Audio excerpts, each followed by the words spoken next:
Just across the river on the Aiken-Augusta Highway, adjoining North Augusta Customs. Hey, Anna Christina here, wishing you a very Merry Christmas from Jimmy's Home Furnishings. Everyone deserves to ring in the new year with some restful sleep, so come check out our all-new mattress center and take advantage of year-end clearance specials. We're also offering 3 years of 0% financing on all of our newest inventory.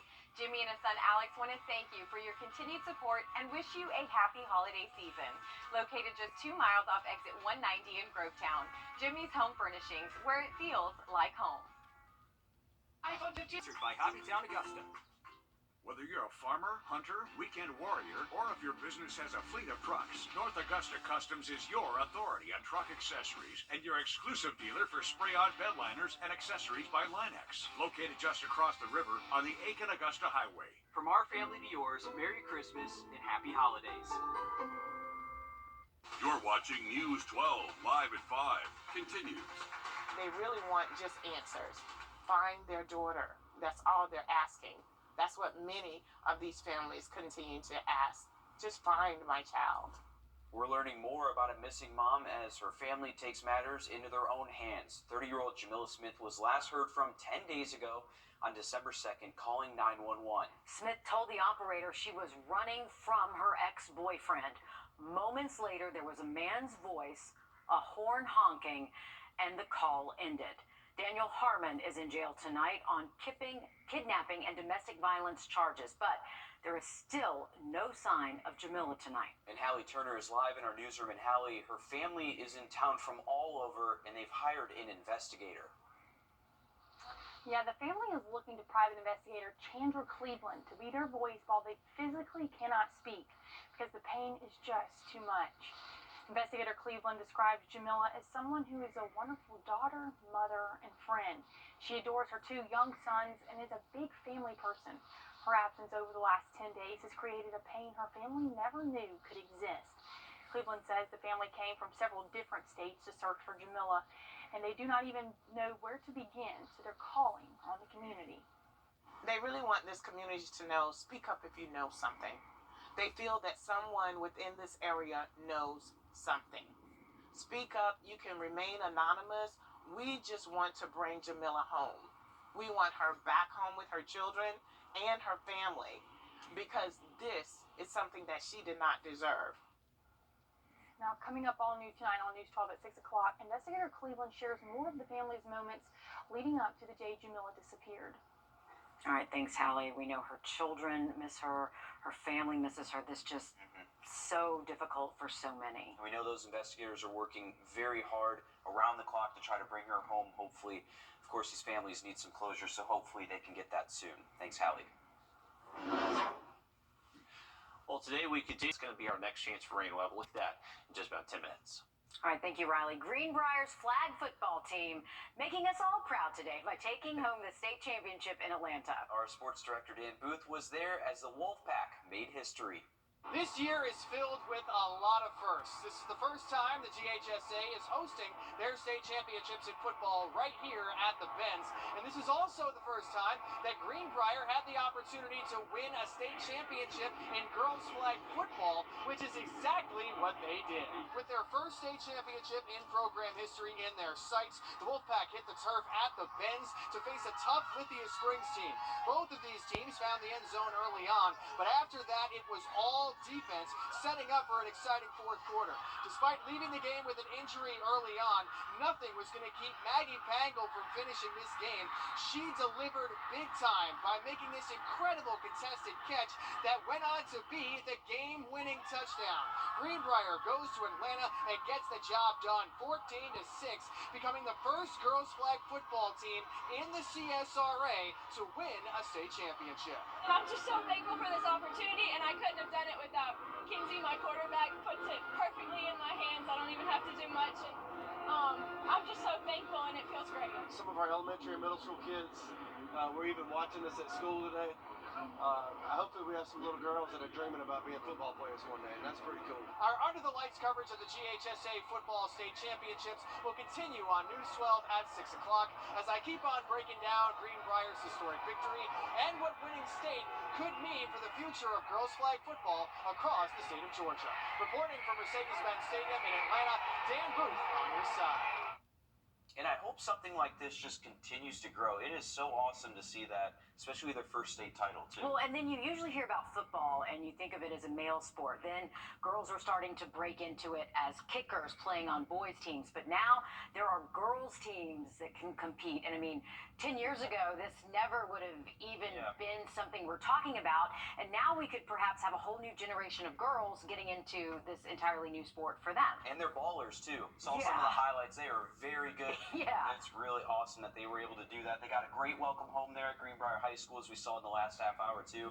Well-deserved, and a big congrats. Yeah, as the mom of a daughter, I say you go, girls. That's awesome. And for the first time this upcoming season, our local Georgia basketball athletes will be able to make money off their name, image, and likeness. The GHSA voted to allow this back in October. Georgia is the 30th state to move in the direction of NIL, and it could play a major part in how some of our local teams attract players. All new tonight on News 12 at 6 o'clock, our Alyssa Lyons shows us how area coaches are feeling about the start of basketball season under this new rule and what it can mean for their players and programs. A big move by the Salvation Army today to expand resources for people experiencing homelessness in our area. They unveiled a mobile shower and laundry unit at the Center of Hope, thanks to a partnership with Aetna. The health company donated $180,000 towards bringing this unit to life. The plan is to drive this fully accessible unit throughout our area, bringing resources to those who need it. This mobile shower unit means we get to partner even deeper with our friends at Project Refresh. It means that we get to also be a part of going out into areas where maybe people who are experiencing homelessness don't even know the resources that are available to them. So that we may go into those places and help them get connected to some case management to hopefully add to even more people being stably housed in our community. Like it says on the van, hope is on the way. This is just the latest move by Augusta nonprofits to expand hygiene access to the unhoused. Last week, Gap Ministries in Augusta unveiled a new laundry room, and the Augusta Rescue Mission also recently opened a laundry room to those who need it. Some good news here out of Aiken. We're learning that a whopping 14 animals were adopted during the County Animal Shelter's Home for the Holidays adoption event. Here's just a few of those animals who were adopted out. If you're looking for a furry friend to welcome into your life, Aiken's Animal Shelter still has plenty of animals looking for their forever homes.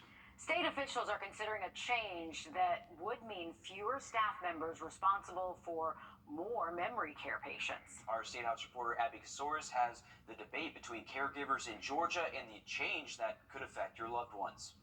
In Georgia, more than 150,000 people are living with Alzheimer's, and nearly 350,000 unpaid caregivers are working to take care of them. It's a difficult decision for a family to make, but sometimes loved ones need special care. Dan Gerke says his wife Denise was diagnosed with Alzheimer's at 56 years old.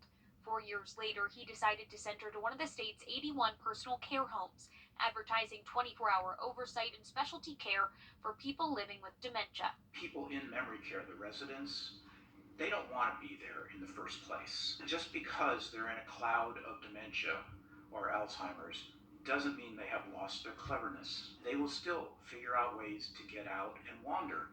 Georgia law requires a minimum level of workers at personal care homes and assisted living facilities, a minimum of 2 staff on the floor at all times. During the day, an additional 1 worker for every 12 people, and at night, an additional 1 worker for 15 people. Under the change proposed by the state's Department of Community Health, only 2 direct care workers would be required for an entire facility. Gerke says if his wife was still alive, he wouldn't have sent her. My wife and others with Alzheimer's cannot speak for themselves. And so they need us as caregivers, as advocates. He's advocating to keep things the way they are, testifying to the state's Department of Community Health alongside caregivers and memory care staff. I think the main business they're in is taking care of people. And that's what we're saying. We want to make sure that our people are taken care of. The The Department of Community Health opened up a public comment period for anyone who wants to submit a written testimony or sign up to speak at their next meeting. The last day to sign up is Wednesday. In Dunwoody, I'm Abby Kasoris. After more than 70 years, a Georgia veteran killed during World War II. Search continues tonight for a missing South Carolina man last seen nearly a year ago. Just ahead, his family addresses their concerns with how the investigation is being handled. Riley? And we are hanging on to dry and cool conditions the next couple of days. Next chance for rain, most likely Sunday. We'll have a look at it coming up. Time and Forecast, once again, dry weather expected the rest of the work week. Should see a little bit more sunshine as we head into Friday and then into the weekend. Cloud cover returns Saturday. That should give way to rain most of the day Sunday. Thanks, Riley. Nearly a year after a tragic disappearance, a South Carolina family is renewing its call for answers as SLED joins the investigation. 22-year-old Tyler Doyle was last seen on January 26. SCDNR confirms he was heading out to go duck hunting when the water became too rough and his boat began taking on water. After weeks of searching, volunteers found Doyle's waders, wallet, and duck decoys off the coast of North Carolina. Ashley Listrom sat down with Doyle's family, who say they're still looking for answers. It could be what they said, that he drowned. But you don't get to tell me that my nephew drowned and he's in heaven if you didn't find him. Sharon Boyd claims the DNR ended its search for her nephew far too early and told she and her family to go to church and pray rather than continue looking for him.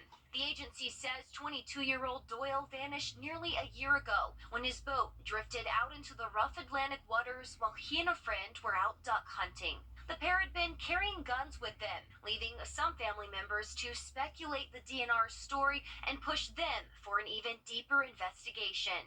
There was a firearm involved in this. There was only 2 people, and one of them didn't come back.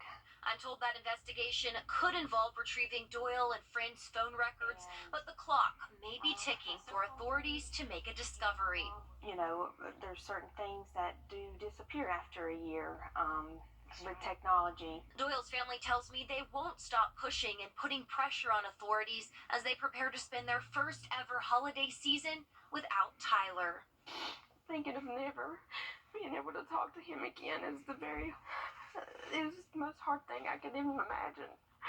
And it's been so hard for all of us, and I'm never going to stop fighting for him because he would do the same for me. Friends and family have also started a petition known as Tyler's Beacon. If it gets sponsored and filed, it would require all hunters and fishermen in South Carolina to be issued a waterproof beacon with a serial number. In the event that person goes missing, the traceable device could help locate them. You can now earn cryptocurrency simply by driving your vehicle. I'm Jamie Tucker. Coming up, the one device you will need and what it does. First Alert Radar, powered by Jim Hudson Automotive Group. Life-changing. Time is slipping away to get your orders in if you want your Christmas gifts to arrive by Christmas. Our consumer tech reporter Jamie Tucker takes a look at a couple of tech gadgets for dads that you'll need to order right away if you want to get them to them. What the Tech, sponsored by Augusta Preparatory Day School. Well, even dads who don't tinker with cars will love these tech gadgets to maintain their vehicles, stay safe, and even earn some extra money. A dash camera captures video front and back. Many insurance companies now accept dash cam video as proof in an accident. These record video every time the car is moving and records over the footage if nothing happens. You can also tap the screen to save a clip. OBD2 readers are great for maintaining vehicles. A check engine light may be nothing. An OBD2 reader can check, clear the code, and turn off the light. A new OBD2 reader does not only that, but also earns cryptocurrency rewards when you drive.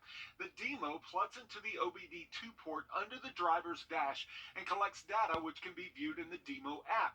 data such as battery voltage, fuel distance, and the car's Blue Book value.